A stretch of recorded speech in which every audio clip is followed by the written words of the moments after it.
Bonsoir à toutes et à tous et bienvenue au Journal du Soir sur Télé Libre.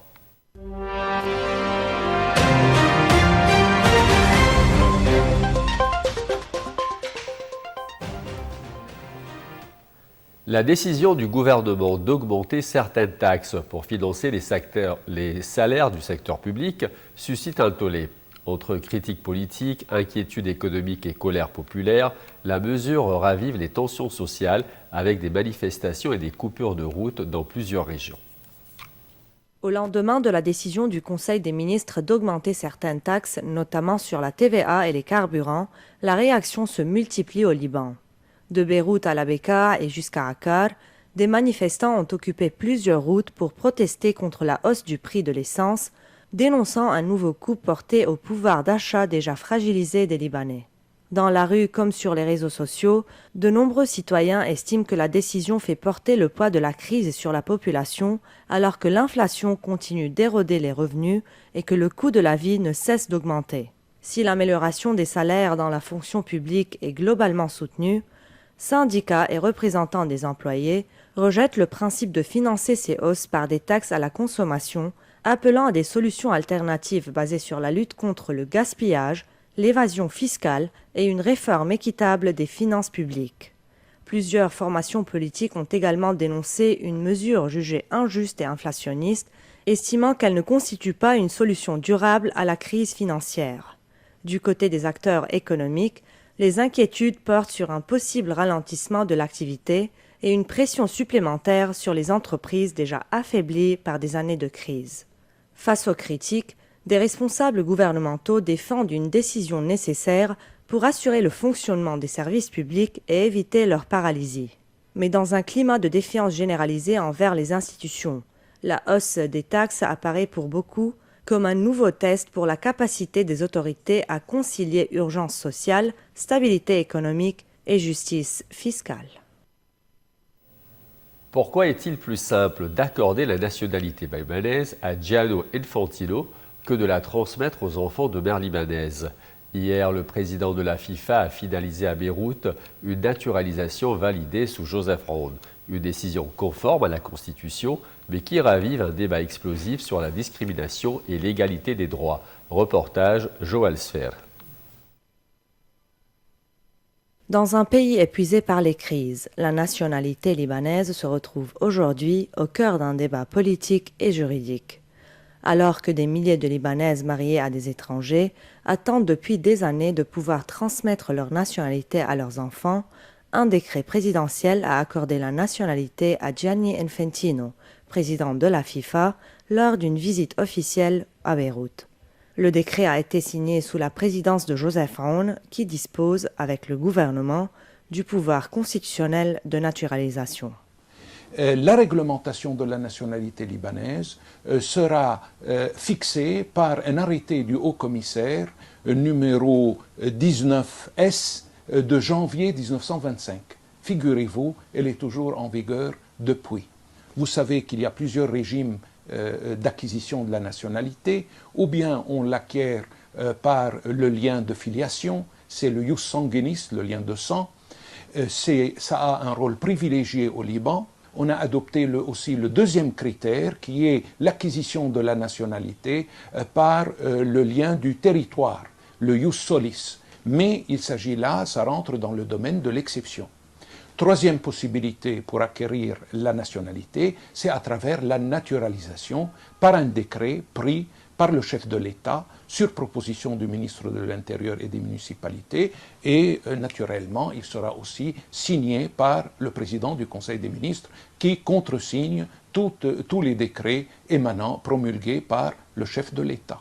Donc, mettons-la clairement, toute femme libanaise a droit à accorder la nationalité à ses enfants, à condition que son époux ne soit pas concerné par le principe du refus de l'implantation. Une décision légale, certes, mais qui relance un débat ancien. Pourquoi l'exception semble-t-elle rapide pour certains alors qu'elle reste si complexe pour d'autres ? En 2019, donc il y a 6 ans, je me suis mariée avec un homme français, originaire de France avec un passeport français. Aujourd'hui, j'ai 2 enfants, une fille de 4 ans et un garçon de 2 ans. Mes enfants sont tout naturellement français, mais juste français. Ils sont pas libanais ou ils n'ont pas les papiers libanais parce que je suis une femme et qu'une femme au Liban ne peut pas donner la nationalité. J'ai l'impression que mon pays me rejette ou rejette ma famille. C'est comme si la femme était une citoyenne en moins. Et des fois, juste avec du pouvoir et un claquement de doigts, on peut avoir la nationalité. Aujourd'hui, plus de 40 000 familles seraient concernées, selon des associations de défense des droits des femmes. انتمائك عايشي هون خلقاني هون ربياني هون امك من هون بيوصل لمحل انه كانه بس يوصل للقانون البلد عم بيقول لك انت مش من هون يعني دائما حتى انه ما بيشوفوا انه انت عندك ام لبنانيه الاقامه اللي انت حملتيها ما بيطلعوا فيها يعني. Des enfants nés et scolarisés au Liban, élevés par des mères libanaises mais privés de nationalité car la loi ne reconnaît que la filiation paternelle pour sa transmission. Les autorités invoquent la sensibilisation démographique. Les défenseurs de droits, dont la campagne Jinsiyati Haqqli wa li Usrati, dénoncent ce qu'ils qualifient de discrimination institutionnalisée. الجنسية حق لي ولأسرتي انطلقت من 2002 يعني عم نحكي من أكثر من 20 سنة. الخلفية الأساسية اللي هي حقوقية بامتياز وخاصة أنه النساء اللبنانيات لهم حق متساوي مع الرجل في القوانين وهيدا موجود بالدستور اللبناني بمقدمة الدستور والفقرة السابعة بالدستور بيقول المواطنين سواء أمام القانون في الحقوق والواجبات يعني يحق للمرأة ما يحق للرجل وعليها من واجبات ما على الرجل.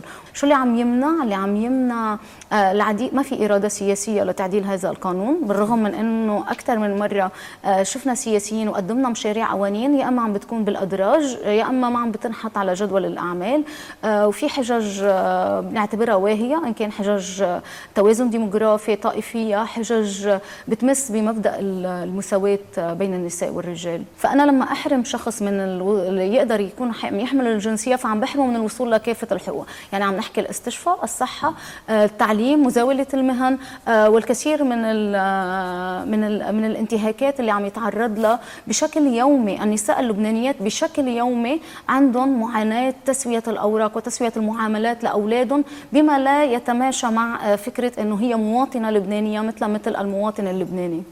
Au-delà du cas Infantino, le débat dépasse un simple décret présidentiel. Pour ces mères et leurs enfants, il ne s'agit ni de politique ni de privilèges, mais d'appartenance, de dignité et du droit d'être reconnus pleinement comme Libanais. L'environnement au Liban Sud a payé le prix fort de la guerre Israël-Hezbollah. L'Arab Reform Initiative et Public Works Studio ont documenté l'ampleur des destructions environnementales et agricoles au Liban Sud depuis octobre 2023. Reportage Édouard Sfer. Forêts calcinées, terres agricoles brûlées, réseaux d'irrigation détruits et infrastructures paralysées. L'étude révèle que plus de 60 localités ont été visées au phosphore blanc, brûlant 2192 hectares de terres agricoles et forestières. Selon Amnesty International, les attaques commises après l'accord de cessez-le-feu de 2024 pourraient constituer des crimes de guerre, notamment l'usage d'herbicides comme le glyphosate sur des terrains agricoles. Bien que la situation économique et sécuritaire ne permet pas la reprise des activités agricoles, il faut que l'État réalise une étude scientifique détaillée sur les dégâts et le taux de contamination des terrains, des plants et des récoltes. Mais au-delà des bombardements, la crise environnementale s'aggrave.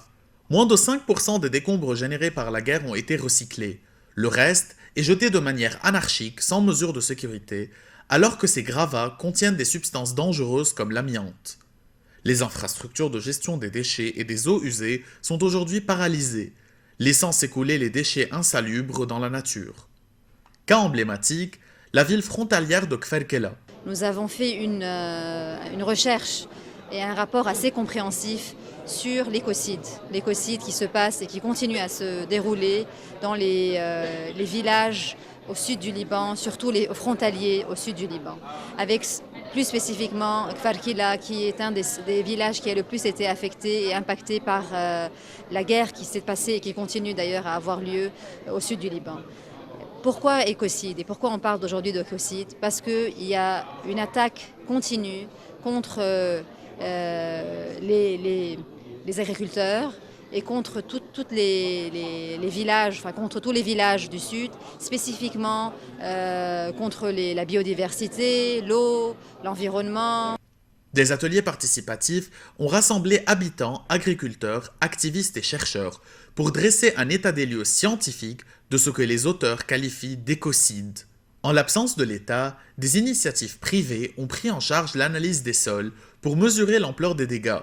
Objectif affiché par les chercheurs, contrer les discours qui présentent ces villages comme de futures zones industrielles ou comme une simple zone tampon démilitarisée. Alors qu'Israël continue d'agresser tous les jours la souveraineté du Liban en bombardant le Liban Sud dans tous ses villages, est-ce que cette étude mettrait la pierre fondatrice pour des solutions environnementales à cet écocide? Edward Sfer, Télé Liban.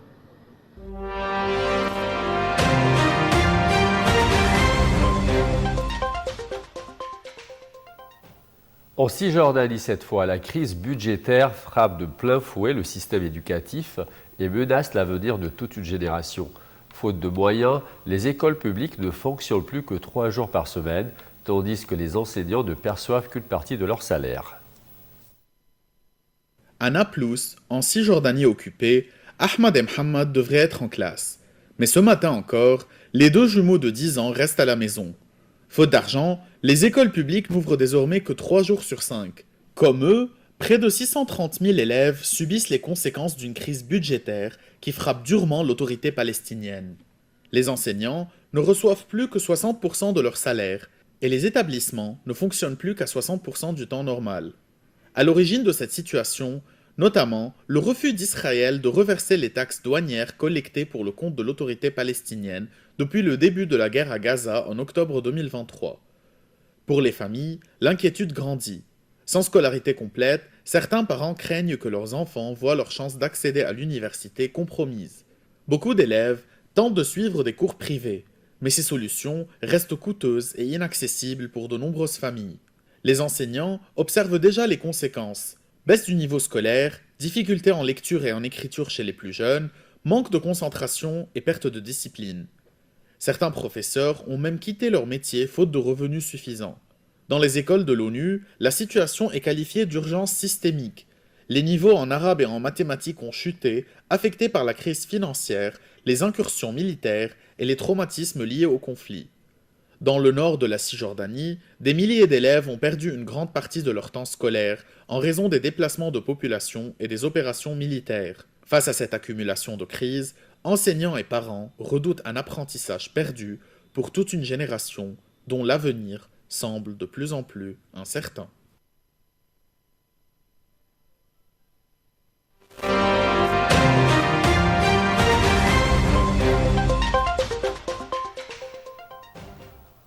La tension reste vive entre Washington et Téhéran après la fin d'un nouveau cycle de négociations près de Genève. Sans avancée visible, le guide suprême iranien Ali Khamenei a multiplié les mises en garde, affirmant que Donald Trump ne pourra jamais détruire la République islamique et évoquant la possibilité de couler un porte-avions américain, tandis que l'Iran a partiellement fermé le détroit stratégique d'Ormuz lors d'exercices militaires. Les discussions ont pris fin, mais la tension reste intacte. L'Iran et les États-Unis ont conclu près de Genève leur 2e session de pourparlers sur le nucléaire après environ 3 heures et demie d'échanges indirects sous médiation obanaise sans qu'aucune avancée concrète ne filtre pour l'instant. Au même moment, le guide suprême iranien Ali Khamenei a tenu un discours particulièrement virulent, affirmant que Donald Trump ne parviendrait jamais à détruire la République islamique. « Je vous le dis, vous n'y arriverez pas », a-t-il lancé en réponse aux déclarations du président américain. Évoquant le porte-avions américain USS Abraham Lincoln déployé dans le Golfe, il a averti qu'un navire de guerre est certes une arme dangereuse, mais l'arme capable de le couler l'est encore plus. Il a également dénoncé ce qu'il qualifie de volonté américaine de dominer l'Iran, estimant que les injonctions de Washington sur le programme nucléaire et les missiles ne concernent absolument pas les États-Unis. Ces déclarations interviennent alors que les gardiens de la Révolution mènent des manœuvres militaires dans le détroit d'Ormuz, point de passage clé pour le commerce mondial de pétrole. Le détroit a été partiellement fermé pendant quelques heures pour des raisons de sécurité. Sur le fond, les divergences restent profondes. Téhéran exige la levée des sanctions économiques en échange de tout accord, tandis que Washington souhaite des concessions plus larges, notamment sur les missiles balistiques et le rôle régional de l'Iran. Et enfin, un record historique dans le monde des collectionneurs. Une carte Pokémon rarissime s'est vendue aux enchères pour plus de 16 millions de dollars aux États-Unis, devenant ainsi la carte à collectionner la plus chère jamais vendue. Une petite carte en carton pour un prix colossal. La carte Pikachu Illustrator, l'une des plus rares au monde, a été adjugée pour plus de 16,4 millions de dollars lors d'une vente aux enchères, établissant un nouveau record mondial. L'acheteur est Eiji Scaramucci, fils de l'ancien directeur de la communication de la Maison-Blanche, Anthony Scaramucci. Cette pièce exceptionnelle avait déjà marqué l'histoire en 2021 lorsque le YouTuber Logan Paul l'avait acheté pour plus de 5 millions de dollars. Distribuée en 1998 au Japon, comme récompense lors d'un concours d'illustration.